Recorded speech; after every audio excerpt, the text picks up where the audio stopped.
citizens are just 8 days away from being forced to return to Italy, where Leo's father lives. Calder fled Italy with her son in 2010 because she said she felt threatened by her ex-husband.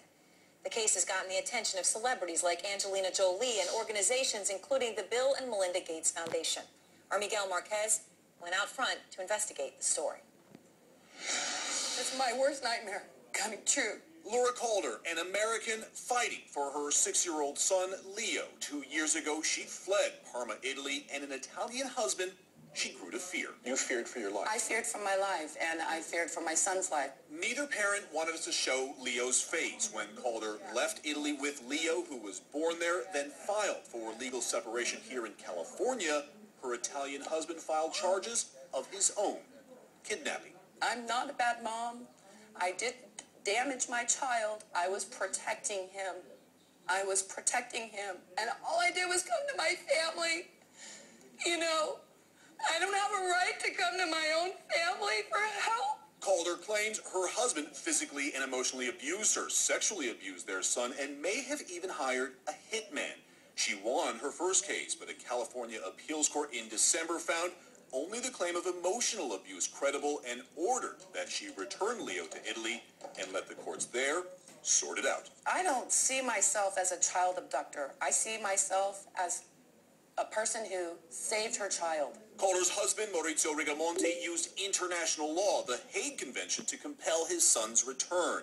He claims the abuse came from her, and in taking their son to California, she went too far. Laura broke the law, she did bad things, she claimed a lot of stuff that they weren't true, you know. But Calder has support from high-power celebrities like Angelina Jolie, whose children's foundation believes Hague Convention rules are being abused by vindictive spouses. All of it is being taken away from him.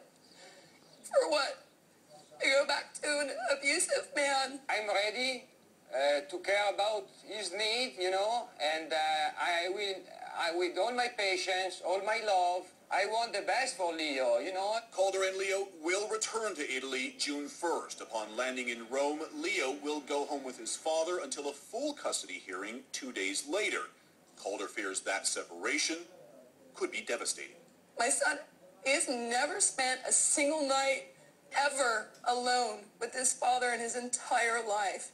A bitter custody fight, a 6-year-old boy at its heart. Leo's fate soon in the hands of an Italian court. Miguel, a powerful story. I mean, could Laura be arrested, tried for kidnapping? She talked about potentially that happening when she arrives. Could it? It is possible. Her husband has dropped the kidnapping charges, but the prosecutor there, just like the American system, says that he can bring those charges back if he wants. But talking to her lawyers in Parma, they say that she stands a pretty good chance of getting him back. It's just going to take time and a lot of patience. And Miguel, what about this abuse claim? That was when she's claiming that he sexually abused the son. Obviously, no one's sure if that's true or not. But if she was abused, how could this happen? Well, the Hague Convention has two parts to it, two tests. One, they have to prove that there's a extreme reason that she can't go back to that country, that the abuse has to be completely proved.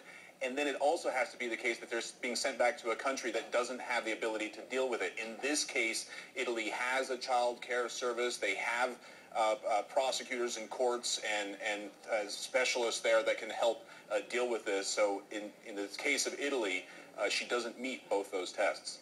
And Miguel, I mean, obviously we've all seen the high-profile cases, difference between U.S. and Italian law, but when do you think that this will be resolved? I know she's planning on staying there until it is. How long could that be? She's going to have to get an apartment there. She's going to have to try to prove to the courts that she can support Leo. If she has to stay there, her work visa there may have expired at this point. She may need some help from the U.S. consulate there. It's going to be a very long, difficult time. It could take months before this is all sorted out. All right, Miguel, thank you very much.